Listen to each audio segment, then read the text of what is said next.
Good morning friends, હું અજય ત્રિવેદી અને આજે આપણે ધોરણ 11 સાયન્સ બાયોલોજીમાં ચેપ્ટર 18 દેહ જળ અને પરિવહન વિશે શીખી રહ્યા છીએ। મિત્રો, આજના આ ભાગની અંદર આપણે લસિકા અને પરિવહન માર્ગો વિશે ચર્ચા કરીશું, તો બરોબર ધ્યાન આપજો।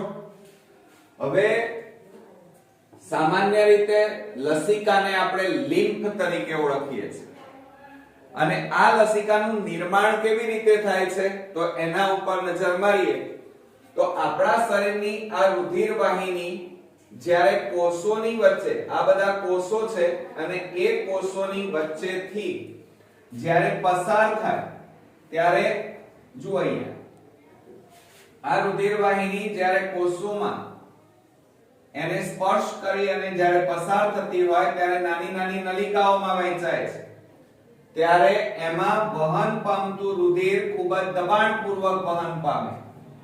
હવે આપણે જાણીએ છીએ કે આ રુધિર વાહિનીમાં અહીંયા રુધિર છે અને એ રુધિરની અંદર પોષક દ્રવ્યો અને ઉપયોગી દ્રવ્યો મોટા ભાગે અહીંયા વહન પામી રહ્યા છે, પણ આપણે જાણીએ છીએ પ્રમાણે આ રુધિર વાહિનીમાંથી જ્યારે રુધિર દબાણપૂર્વક વહન પામતું હોય એ વખતે રુધિર વાહિનીની દિવાલમાંથી મિત્રો ઉપયોગી પોષક દ્રવ્યો આ રીતે બહાર નીકળી જાય છે।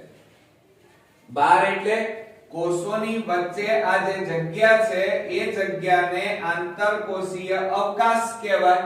એ અવકાશમાં બહાર આ રીતે નીકળી જાય છે। આ મેં એરો માર્યા છે, એ બધા પોષક દ્રવ્યો અંદરથી બહારની તરફ આ રીતે નીકળી જાય છે। હવે તમે વિચાર કરો કે પોષક દ્રવ્યો તો આપણને ઉપયોગી છે, એને કોષો સુધી પહોંચાડવાના હતા, પણ અહીંયા તો કોષોમાં જવાના બદલે કોષોની બહાર જે જગ્યા છે એમાં આવી ગયા। તો મિત્રો, આ પોષક દ્રવ્યો જે કોષોની બહાર વહન પામી રહ્યા છે, અત્યારે બહાર છે, આંતરકોષીય અવકાશમાં જે ઉપયોગી દ્રવ્યો આવી ગયા, રુધિરમાંથી બહાર નીકળી ગયા, તો આ જે કોષોની વચ્ચે જગ્યામાં જે પ્રવાહી છે એ પ્રવાહીમાં પાણી અને દ્રાવ્ય ઘટકો છે અને એ દ્રાવ્ય ઘટકોને મોટા ભાગે આપણે લસિકા તરીકે ઓળખીએ છીએ। હવે આને લસિકા તો કહેવાય, પણ સાથે સાથે આ કોષોની વચ્ચે આવેલી આ જે જગ્યા છે એ આંતરકોષીય અવકાશમાં આવી ગયા છે અને ત્યાં રહેલું જે પ્રવાહી છે એને કોષીય કે જળ કહેવાય। શું કહેવાય? કોષીય જળ, અથવા તો આ કોષોથી બનતી જે રચના છે એને પેશી કહેવાય અને પેશીની વચ્ચે જે જગ્યા છે એમાં ફરતું પ્રવાહી પારદર્શક પ્રવાહી અને એને આપણે પેશીય જળ તરીકે પણ ઓળખીએ છીએ। હવે મિત્રો, તમને એક પ્રશ્ન થાય કે સર, આ તો ઉપયોગી દ્રવ્યો તો બહાર નીકળી ગયા, તો હવે આપણા શરીરને પોષક દ્રવ્યો ન મળે? પણ ના મિત્રો, એ પોષક દ્રવ્યો જે બહાર નીકળી ગયા એ પોષક દ્રવ્યોને પાછા રુધિરની અંદર લાવવા પડે, બરોબર? તો એવા સમયે આ બધું પ્રવાહી જે રુધિર વાહિનીમાંથી બહાર નીકળી ગયું છે, કોષોની વચ્ચેની જગ્યામાં આવ્યું છે, એ ઉપયોગી પાણી અને પોષક દ્રવ્ય યુક્ત પ્રવાહી જ્યારે નલિકામાં જ્યારે પ્રવેશે ત્યારે આ પોષક દ્રવ્યો, પાણી, આ પ્રવાહી કે જે કોષોની વચ્ચે આવેલી જગ્યાનું પ્રવાહીનું વહન કરે છે, જેને આપણે આ પ્રવાહીને પેશીય જળ, લસિકા, બરોબર, લિમ્ફ કહેવાય અને એ પ્રવાહીને લઈ જતી આ નલિકા એને લસિકા વાહિની અથવા તો એને પયસ્વિની કહેવાય। શું કહેવાય મિત્રો? પયસ્વિની। અને આ લસિકા વાહિની પોષક દ્રવ્યો, પાણી, જે ઉપયોગી દ્રવ્યો નલિકાની બહાર નીકળી ગયા હતા, રુધિરમાંથી બહાર નીકળી ગયા હતા, એને પાછા લાવવા પડે તો એ લઈ જતી નલિકા એને પયસ્વિની કહેવાય, જે આગળ જતા શિરામાં ખુલે અને શિરામાં રુધિર છે અને રુધિરમાં ઠલવાય અને શિરા આ પોષક દ્રવ્યો પાણી અને એ બધા ઉપયોગી દ્રવ્યો લઈ અને છેવટે ક્યાં ઠાલવે છે? હૃદય તરફ ઠાલવે છે. તો મિત્રો આ વાત થઈ આપણે લસિકાની, લિમ્ફની વાત કરી. હવે એના કાર્યો વિશે વાત કરીએ. તો સામાન્ય રીતે આ જે લસિકા છે એ મિત્રો વાયુઓનું વહન કરે છે, સાથે સાથે પોષક દ્રવ્યો, અંતઃસ્ત્રાવો, આ બધા જે રુધિરની વાહિનીમાંથી જે બહાર નીકળી ગયા હતા એને પાછા ઠાલવે છે, પાછા યોગ્ય જગ્યાએ મોકલી આપે છે. આ ઉપરાંત આ લસિકામાં લસિકા કણો, જેને આપણે લિમ્ફોસાઇટ્સ કહીએ છીએ, જે રોગો સામે રક્ષણ આપવાનું પણ કાર્ય કરે છે. એટલે લસિકા ત્રણ કાર્યો સાથે સંકળાયેલા છે. એક તો વાયુઓનું વહન, પોષક દ્રવ્યો અને અંતઃસ્ત્રાવોનું વહન, અને ત્રીજું રોગો સામે રક્ષણ કરવાનું. હવે મિત્રો આ તો વાત થઈ લસિકાની. હવે આપણા શરીરની અંદર રુધિર વાહિનીઓમાં વહન પામતું લાલ રંગનું જે પ્રવાહી છે એ પ્રવાહીને આપણે રુધિર તરીકે ઓળખીએ છીએ. આ રુધિર સૌપ્રથમ નુપુરક સમુદાયમાં, ધ્યાન આપજો, ક્યાં જોવા મળ્યું હતું નીટ માટે, કે સૌપ્રથમ રુધિર નુપુરક સમુદાયમાં મોટા ભાગે જોવા મળ્યું હતું. ક્લિયર? ચાલો હવે આપણો સેકન્ડ ટોપિક છે પરિવહન માર્ગો. તો મિત્રો પરિવહન માર્ગો બે પ્રકારના છે, એક બંધ પરિવહન અને બીજું છે ખુલ્લું પરિવહન. તો સામાન્ય રીતે ખુલ્લા પરિવહન તંત્ર એ નીચલી કક્ષાના જે પ્રાણીઓ છે એમાં ખુલ્લું પરિવહન જોવા મળે, અને ઉચ્ચ કક્ષાના જે પ્રાણીઓ છે એમાં બંધ પરિવહન તંત્ર જોવા મળે છે. હવે સામાન્ય રીતે આ ખુલ્લું પરિવહન તંત્ર એ સંધિપાદ, સંધિ એટલે સાંધા, બરોબર, અને પાદ એટલે પગ. તો સાંધાવાળા પગ, મૃદુકાય એટલે મૃદુ એટલે કોમળ, કોમળ એટલે નાજુક, અને કાય એટલે શરીર. એટલે મૃદુકાય સમુદાયના પુચ્છ મેરુદંડી એટલે પુચ્છ, પાછળના ભાગે પૂંછડી અને ગર્ભાવસ્થા દરમિયાન મેરુદંડ જોવા મળે. અને સૂળ ત્વચી એટલે કે જેની ત્વચા ઉપર સૂળ જેવી રચના આવેલી છે એને સૂળ ત્વચી. તો આ સંધિપાદ, મૃદુકાય, પુચ્છ મેરુદંડી અને સૂળ ત્વચી પ્રાણીઓમાં ખુલ્લું પરિવહન તંત્ર જોવા મળે છે. હવે મિત્રો આવું જ પરિવહન તંત્ર આપણે વંદામાં ભણ્યા છીએ. તો વંદામાં તમે જોયું હશે, તો ધ્યાન આપજો, બરોબર. વંદાની અંદર આ હૃદય છે, બરોબર. હવે હૃદયની અંદર જે રુધિર છે એ રુધિરની અંદર સામાન્ય રીતે તમે જોઈ રહ્યા છો કે આ હૃદયમાં આવેલું જે રુધિર છે એ રુધિર ધમની દ્વારા, અહીંયા વાલ્વ આવેલા છે બંને બાજુ, જોઈ રહ્યા છો તમે. આ વાલ્વ એટલે કે હૃદય સંકોચાય, અને સંકોચાય એટલે હૃદયમાં રહેલું રુધિર વાલ્વ ખુલે એટલે ધમની દ્વારા આ જે નલિકાઓ છે એમાં વહન પામે, અને ત્યારબાદ નાની નાની શાખાઓમાં વહેંચાય, અને ત્યારબાદ હવે કોઈ એક માર્ગ નથી, સમજો જરા. અહીંયા મિત્રો જે આપણું હૃદય છે વંદાનું, એ વંદામાં રુધિર બે માર્ગે આ રીતે વહન પામે છે. બંને બાજુ ધમની જ છે, અહીંયા શીરાનો અભાવ છે, ધ્યાન આપજો. અહીંયા મિત્રો ધમની એકલી જ આવેલી છે, શીરા નથી. એટલે વંદાના હૃદયમાંથી રુધિર બંને બાજુ આવેલી ધમનીઓ દ્વારા નાની નાની શાખાઓમાં વહન પામે, અને ત્યારબાદ એ આગળ જતા નીચે ઉદરના પોલાણમાં, જેને દેહ કોષ્ઠ કહેવાય, એમાં ઠલવાઈ જાય, બરોબર. એટલે રુધિર જે માર્ગે જાય છે એ માર્ગે પાછું આવતું નથી, અને નલિકાઓમાંથી બહાર નીકળી જાય.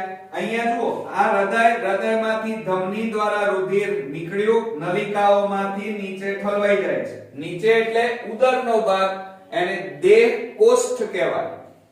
તો એ દેહ કોષ્ઠ અથવા એને રુધિર ગુહા કહેવાય. તો એમાં ઠલવાઈ જાય છે. અહીંયા જે ધમનીઓ છે સામ સામે જોડાયેલી નથી, એટલે કહેવાનો મતલબ મારો એ છે કે રુધિર હૃદયમાંથી વાહિની દ્વારા અંગોમાં જાય, અંગોમાંથી રુધિર અવકાશોમાં એટલે કે દેહ કોષ્ઠમાં જાય અને આથી તેમની ગુહાને દેહ ગુહાને રુધિર ગુહા કહે છે. અને આ રુધિર વંદામાં હૃદયમાંથી નીકળેલું રુધિર નલિકાઓમાંથી બહાર નીકળી અને દેહ કોષ્ઠમાં ઠલવાય છે. બરોબર, એટલા માટે આને ખુલ્લું પરિવહન તંત્ર કહેવામાં આવે છે. અને આવું ખુલ્લું પરિવહન સંધિપાદ, મૃદુકાય, ઉચ્ચ મેરુદંડી અને શૂળત્વચી અને વંદા જેવા પ્રાણીઓમાં જોવા મળે છે. અહીંયા શીરાનો અભાવ છે, તમે જોઈ રહ્યા છો આ રુધિર, આ હૃદય. હવે હૃદયમાંથી ધમનીઓ દ્વારા વાલ્વ ખુલે એટલે ધમનીઓ દ્વારા એ રુધિર આ નલિકાઓમાં જાય, ત્યાંથી નીચે જે પોલાણ હોય, આ પોલાણ જેને દેહ કોષ્ઠ અથવા રુધિર ગુહા કહેવાય, એમાં ઠલવાઈ જાય. ઠલવાયા પછી એ બધું રુધિર પાછું ક્યાં જાય? તો હૃદયમાં કેવી રીતે આવે? તો હૃદયમાં આ છિદ્રો આવેલા છે જેને મુખિકા કહેવાય. એ છિદ્રો મારફતે દેહ ગુહા અથવા રુધિર ગુહામાં રહેલું રુધિર પાછું આ મુખિકા મારફતે પાછું અંદર હૃદયમાં ઠલવાય છે. બરોબર, ખ્યાલ આવ્યો મિત્રો?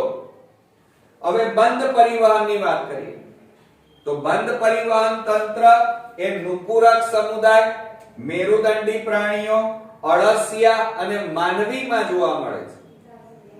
હવે આની અંદર થાય છે શું મિત્રો? તો આ બંધ પરિવહન તંત્રમાં ધમની અને શિરા બંને જોવા મળે. એટલે જુઓ, આ હૃદય એ પંપ તરીકેનું કાર્ય કરે.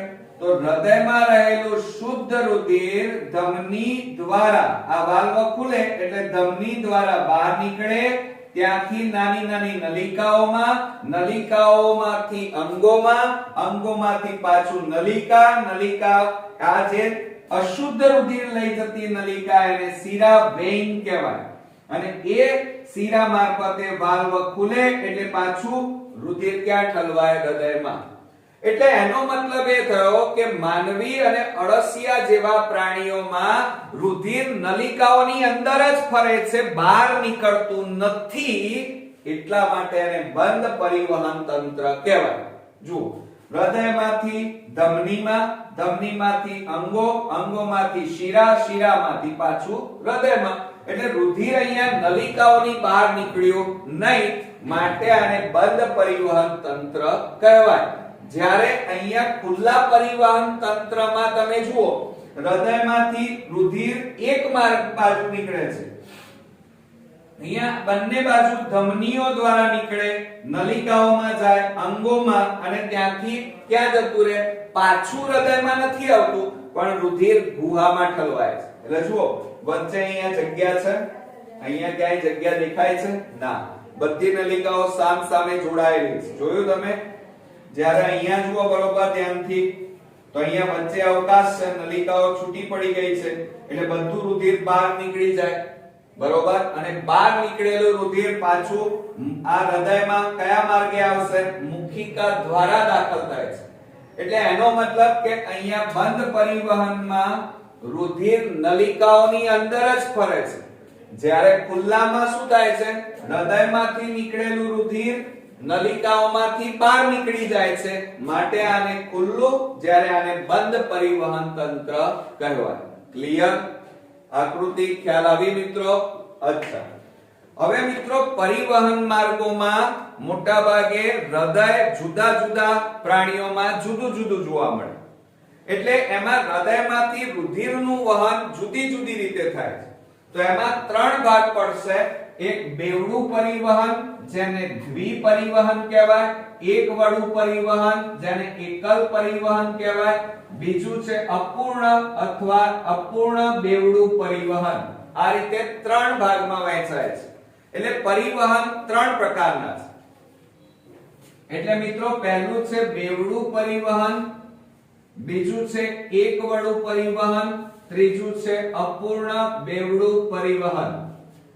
આ બેવડા પરિવહનને દ્વિપરિવહન કહેવાય, એક વડાને એકલ પરિવહન કહેવાય અને ત્રીજું છે અપૂર્ણ બેવડું પરિવહન.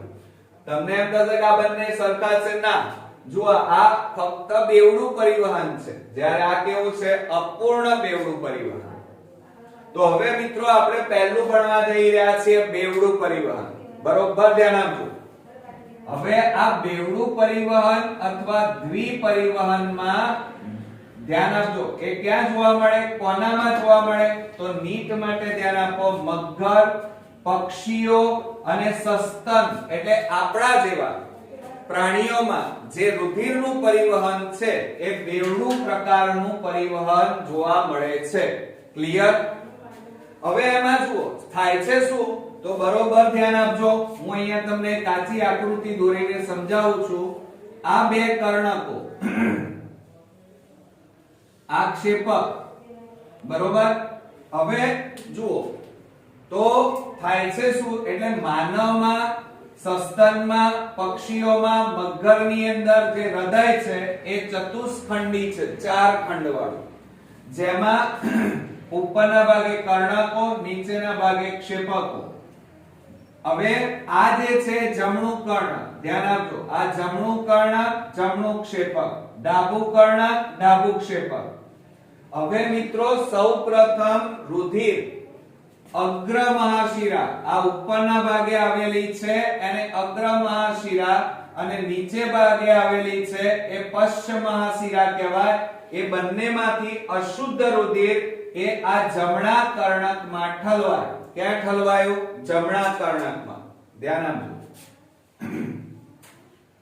આ અગ્ર મહાશિરા, આ પશ્ચ મહાશિરા મારફતે અશુદ્ધ એટલે કે કાર્બન ડાયોક્સાઇડ યુક્ત રુધિર અહીંયા આ જમણા કર્ણકમાં ઠલવાયું. એટલે અહીંયા કેવું રુધિર આવ્યું? અશુદ્ધ રુધિર.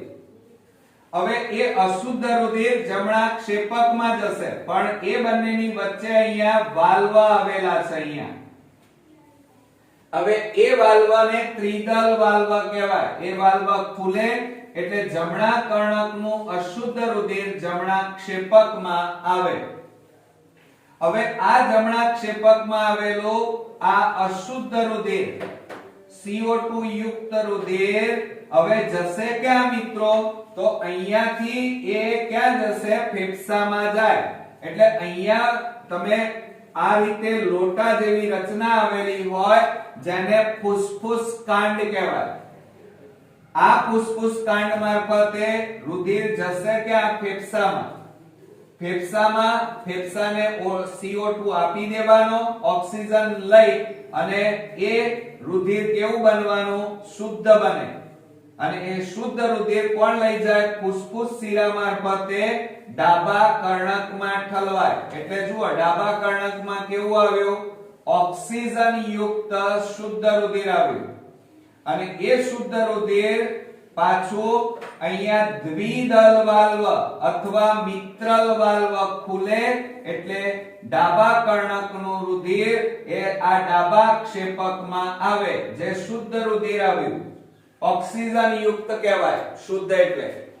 અને આ શુદ્ધ રુધિર હવે ક્યાં જવાનું? તો આગળ જતા હવે એ ધમની કાંડ મારફતે. કયા માર્ગે? ધમની કાંડ. એ આ લોટા જેવી રચના હોય એને ધમની કાંડ કહેવાય. એ ધમની કાંડ મારફતે અંગોમાં પહોંચી જાય છે.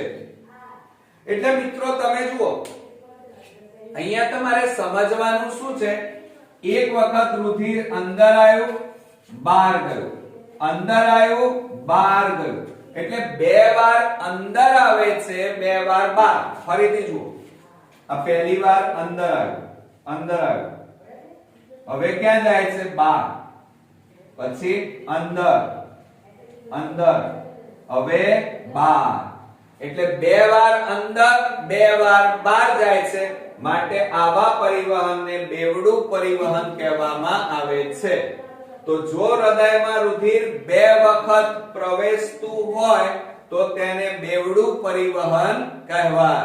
ક્લિયર? સમજણ પડી મિત્રો? ચાલો હવે ત્યારબાદ એકવડું પરિવહન અથવા એકલ પરિવહન. તો તમે જોઈ રહ્યા છો આવી રચના મત્સ્ય એટલે માછલીઓ અને ચુસ્સમુખામાં જોવા મળે. હવે આ માછલીઓ અને ચુસ્સમુખામાં આ કર્ણક અને એની નીચે શું આવેલું છે? ક્ષેપક આવેલું છે. શું આવેલું છે? ક્ષેપક. હવે માછલીઓમાં મિત્રો કર્ણક અને ક્ષેપક, એક કર્ણક અને એક ક્ષેપક આવેલું હોય. એટલે કર્ણકમાં આવેલું રુધિર એ ક્યાં જાય? ક્ષેપકમાં. ક્ષેપકમાંથી એ રુધિર જાલરો તરફ જાય. હવે માછલીઓમાં જાલરો ક્યાં હોય? તો તમે જુઓ આ આપણી માછલી અને અહીંયાના ભાગે તમે આ રીતે રચના જે દોરતા હતા એને જાલરો કહેવાય, જ્યાં પુષ્કળ પ્રમાણમાં રુધિર કેશિકા હોય અને એ જાલરો પાણીના સીધા સંપર્કમાં હોય. એટલે શું થાય કે કર્ણકમાંથી કર્ણક ભરાય એટલે કર્ણકનું રુધિર ક્યાં જાય? ક્ષેપકમાં. ક્ષેપકનું રુધિર અશુદ્ધ રુધિર જાલરોમાં જાય. જાલરોમાં જાય એટલે અશુદ્ધ રુધિરમાંથી CO2 પાણીમાં ફેંકી દેવામાં આવે, પાણીને આપી દેવાનું અને પાણીમાં ઓગળેલો ઓક્સિજન લઈ એ કેવું બને? શુદ્ધ.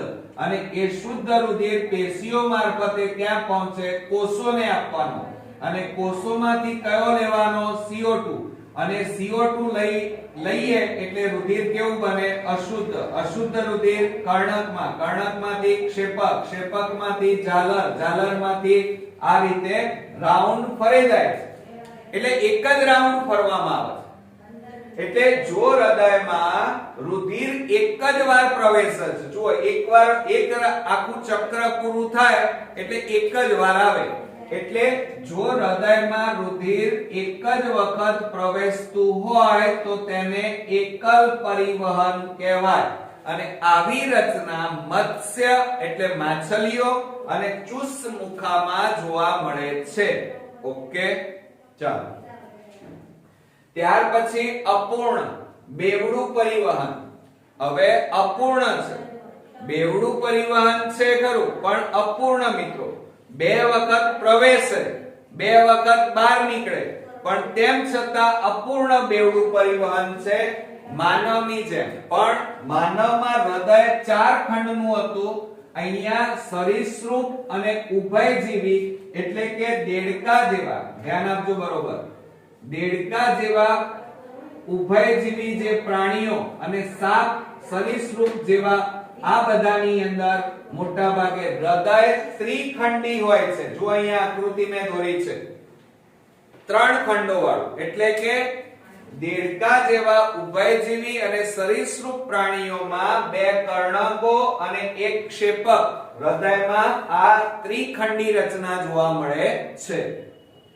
હવે તમે જાણો છો કે સરીસૃપ અને ઉભયજીવી પ્રાણીઓમાં મોટા ભાગે અસમતાપી પ્રાણી, એમને વર્ષના 8 મહિના શિયાળાની શીત નિંદ્રા, ઉનાળાની ગ્રીષ્મ નિંદ્રા, એટલે કે શિયાળાની ઠંડીથી અને ઉનાળાની ગરમીથી બચવા દેડકા જેવા ઉભયજીવી પ્રાણીઓ અને સાપ જેવા સરીસૃપ પ્રાણીઓ 8 મહિના જેટલો સમયગાળો એ દરમાં મોટા ભાગે નિષ્ક્રિય જીવન ગાળે છે. એટલે એમને ઓક્સિજન બહુ ઓછો જોઈએ અને એટલા જ માટે જુઓ હવે અહીંયા શું થાય છે કે આ 2 કર્ણકો છે, જમણું કર્ણક, ડાબું કર્ણક. બંને કર્ણકોનું રુધિર વાલ્વ દ્વારા ક્ષેપકમાં ઠલવાય. પણ ક્ષેપક કેટલું? એક જ. એટલે કાર્બન ડાયોક્સાઇડ અને ઓક્સિજન યુક્ત રુધિર એ મોટા ભાગે ક્ષેપકમાં શું થઈ જાય છે? ભેગું થઈ જાય.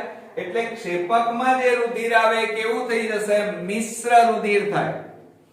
અને એ મિશ્ર રુધિર આગળ જતા નલિકાઓ મારફતે તંત્રોમાં, તંત્રોમાંથી અંગો, અંગોમાંથી પેશી, પેશીમાંથી કોષોમાં જાય. હવે કોષોને શું આપવામાં આવે? ઓક્સિજન, બરોબર. અને CO2 ધ્યાન આપજો, CO2 દૂર કરવામાં આવે, ઓક્સિજન લેવામાં આવે અને એ પાછું રુધિર ક્યાં ઠલવાય? તો એ પાછું કર્ણકોમાં ઠલવાય. એટલે કહેવાનો મતલબ મારો એ છે કે અહીંયા છે ને 2 વખત આ રીતે બે વખત આની અંદર બે કર્ણકો અને ક્ષેપક, તો એમાં રુધિર બે વખત પ્રવેશે છે અને બરોબર, પરંતુ અહીંયા રુધિર છે એ અપૂર્ણ પરિવહન માર્ગ કહેવાય. કેમ? જુઓ, બે વાર પ્રવેશે એટલે એને બેવડું પરિવહન, પણ અપૂર્ણ છે. કેમ? કારણ કે આમાં જે રુધિર છે એ ક્ષેપકોમાં કેવું થઈ જાય છે? મિશ્ર થઈ જાય છે. હવે તમે કહેજો સર મિશ્ર રુધિર થઈ જાય તો દેડકાને પૂરતો ઓક્સિજન ન મળે, પણ મિત્રો દેડકા જેવા ઉભયજીવી અને સરીસૃપને મોટા ભાગે મિશ્ર રુધિરમાં પણ એ પોતાની ઓક્સિજનની જરૂરિયાત સંતોષી શકે છે. કેમ? કારણ કે 8 મહિના એમને શીત નિંદ્રા ગ્રીષ્મ નિંદ્રામાં નિષ્ક્રિય જીવન ગાળવાનું છે અને આ રીતે એમને દરમાં પડ્યા રહેવાનું, એટલે ઓક્સિજન ઓછો જોઈએ. એક આ કારણ. અને બીજું કે જ્યારે ચોમાસામાં બહાર નીકળે ત્યારે એમને વધારાના ઓક્સિજન લેવા હોય તો એ વખતે હૃદય દ્વારા તો આ રુધિર મારફતે તો ઓક્સિજન મળે, પણ સાથે સાથે એ લોકો ત્વચીય શ્વસન અને મુખગુહ્ય શ્વસન મોઢા દ્વારા પણ શ્વસન કરી અને ઓક્સિજનની જરૂરિયાત સંતોષી લે છે. બરોબર મિત્રો? તો આ રીતે અપૂર્ણ બેવડું પરિવહન એટલે પરિવહન માર્ગો આપણે 3 શીખ્યા. એક બેવડું પરિવહન એ મગર, પક્ષીઓ અને સસ્તનમાં, એક વડું પરિવહન મત્સ્ય અને ચૂસમુખામાં, અને અપૂર્ણ બેવડું પરિવહન એ સરીસૃપ, ઉભયજીવી એટલે કે દેડકા જેવા પ્રાણીઓમાં જોવા મળે છે. આકૃતિ તમે જોઈ બરોબર? તો દોરી નાખજો ઘરે. હવે આપણે જાણીએ છીએ પ્રમાણે તો હૃદય, અહીંયા તમે જોયું કે હૃદય મોટા ભાગે તમે એવું માનતા હતા કે હૃદયમાં 4 ખંડો હોય, પણ જુઓ જુદા જુદા પ્રાણીઓમાં હૃદયના ખંડો જુદા જુદા છે. તો એના ઉપર એક નજર મારીએ નીટ માટે. તો હૃદય દ્વિખંડી હૃદય કોનામાં જોવા મળે? તો હમણાં જોયું કે મત્સ્ય અને ચૂસમુખામાં જોવા મળે. ત્રિખંડી હૃદય, 3 ખંડવાળું હૃદય ઉભયજીવી અને સરીસૃપમાં જોવા મળે. બરોબર? એટલે કે એમાં મોટા ભાગે 2 કર્ણક અને એક ક્ષેપક હોય. બીજું કે અપૂર્ણ વિભાજિત ક્ષેપક, બરોબર, અને એમાં અપવાદ રૂપે શેમાં જોવા મળે? મગરમાં જોવા મળે. અને 4 ખંડવાળું રુધિર એટલે કે 4 ખંડવાળું હૃદય એટલે 2 કર્ણક, 2 ક્ષેપક અને ચતુષ્ખંડી હૃદય મગર, વિહગ અને સસ્તનમાં જોવા મળે. મગર ભલે સરીસૃપ હોય પણ અપવાદ રૂપે મિત્રો એમાં ચતુષ્ખંડી હૃદય જોવા મળે છે. ઓકે, ખ્યાલ આવ્યો? અચ્છા, હવે મિત્રો આ તો વાત થઈ રુધિરની, એના પરિવહન માર્ગોની વાત કરી. હમણાં આપણે લસિકા વિશે, લિમ્ફ વિશે શીખ્યા. તો ધ્યાન આપજો કે આ લસિકા આ સિવાય બીજા કયા કાર્ય સાથે સંકળાયેલું છે. તો મોસ્ટ આઈએમપી નીટ માટે આપણા આંતરડાની અંદર પાચન માર્ગમાં જે આંતરડું છે એ આંતરડાની અંદર રસાંકુર આવેલા હોય. શું આવેલું હોય? રસાંકુરો, ગોબલેટ સેલ ને એ બધા. નાના આંતરડાની પેશીય સંરચના તમે દોરી હતી, યાદ હોય તો. તમે નાના આંતરડાની અંદર તમને યાદ હોય તો આવી એક રચના તમે દોરતા હતા, ખબર હોય તો. આમ કરી અને આવી આકૃતિ તમે ભણ્યા હતા. આ રીતે આ પેશીય સંરચના ભણ્યા હતા. તો નાના આંતરડામાં આ ઉપરના ભાગે અહીંયા ગોબલેટ સેલ અને એક કોષો અહીંયા રસાંકુરો આવેલા હોય. એ રસાંકુરમાં હાજર પયસ્વિની, પયસ્વિની એટલે લસિકા વાહિની કહેવાય. અને એ લસિકા વાહિનીમાં શું આવેલું હોય? લસિકા, લિમ્ફ આવેલું હોય. અને એ લસિકા દ્વારા જે પાચિત ચરબી છે, નાના આંતરડામાં જે ચરબીનું પાચન થઈ જાય તો એ પાચિત ચરબીનું શોષણ મોટા ભાગે લસિકામાં થાય છે અને એને મિત્રો કાઈલ કહેવાય. શું કહેવાય? કાઈલ. યાદ રાખજો, નીટ માટે મોસ્ટ ઇમ્પોર્ટન્ટ. અથવા એને અન્ન રસ કહેવાય, અથવા એને પયોલસ કહેવાય. શું કહેવાય? પયોલસ. ફરીથી જુઓ, આંતરડામાં રસાંકુરો આવેલા હોય, એ રસાંકુરોમાં લસિકા વાહિનીમાં રહેલું લસિકા જે નાના આંતરડામાં ચરબીનું પાચન થયું એ ચરબીનું શોષણ કરે છે અને તેને કાઇલ અથવા અન્નરસ અથવા પયોલસ કહે છે. Okay, clear? એટલે તમને નીટની અંદર કાઇલ, અન્નરસ, પયોલસ એ તમને હવે ખ્યાલ આવી ગયો હશે. હવે મિત્રો આ ઉપરાંત આપણા શરીરમાં જે લસિકા છે એ આ રીતે રેસાઓ મારફતે, જેમ જાળી હોય નેટની એ રીતે આ રીતે ફેલાયેલી હોય આખા શરીરમાં. હવે આ લસિકા, માની લો આ એક લસિકા, આ બીજી લસિકા જ્યાં ભેગી થાય ત્યાં મોટા ભાગે ગાંઠ જેવી આ રીતે રચના જોવા મળે. આને લસિકા ગાંઠ કહેવાય. દાખલા તરીકે તમે સમજો, આ એક લસિકા વાહિની, આ બીજી વાહિની, અને જ્યાં ભેગી થાય ત્યાં ગાંઠ જેવી આવી ફૂલેલી રચના, જેને લસિકા ગાંઠ કહેવાય. તો લસિકામાં ગંઠાવાની ક્ષમતા પણ છે, પણ મિત્રો એટલી બધી ન કહેવાય જેટલું રુધિર ઝડપી ગંઠાઈ જાય. કોઈ જગ્યાએ ઘા વાગ્યો હોય, બરોબર, કોઈ જગ્યાએ ઈજા થાય અને ત્યાં રુધિર જામી જાય, જેને રુધિર જામવાની ક્રિયા અથવા બ્લડ ક્લોટિંગ કહેવાય, એવી ક્રિયા લસિકામાં મોટા ભાગે જોવા મળે છે. પણ મિત્રો રુધિર કરતા કેવી છે? બહુ લાંબી પ્રોસેસ, એટલે બહુ મોડે ગંઠાય છે.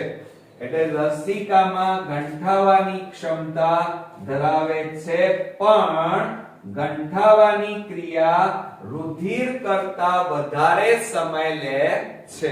ઓકે, બીજું, લસિકા રોગ પ્રતિકારકતા માટે જવાબદાર છે, એટલે કે એન્ટીબોડીનું નિર્માણ કરે છે, જેના કારણે આપણા શરીરનું રોગો સામે રક્ષણ કરવામાં મદદ કરે છે. અને બીજું કે લસિકાને પેશીય જળ કહેવાય. કેમ પેશીય જળ? કારણ કે કોષોની વચ્ચે જે આંતરકોષીય અવકાશ, કોષોની વચ્ચે જે જગ્યા હોય એને આંતરકોષીય અવકાશ કહેવાય, અને એ અવકાશમાં જે પ્રવાહી હોય એને પેશીય જળ કહેવાય. અને એ પેશીય જળ એટલે લસિકા, જેને લિમ્ફ કહેવાય, અથવા એને ટિશ્યુ ફ્લુઇડ કહેવામાં આવે છે. Tissue fluid. ઓકે, તો આ રીતે લસિકા મોટા ભાગે પયોલસ નું નિર્માણ કરે. લસિકા ગંઠાવાની પણ મોડે મોડે ક્રિયા કરે.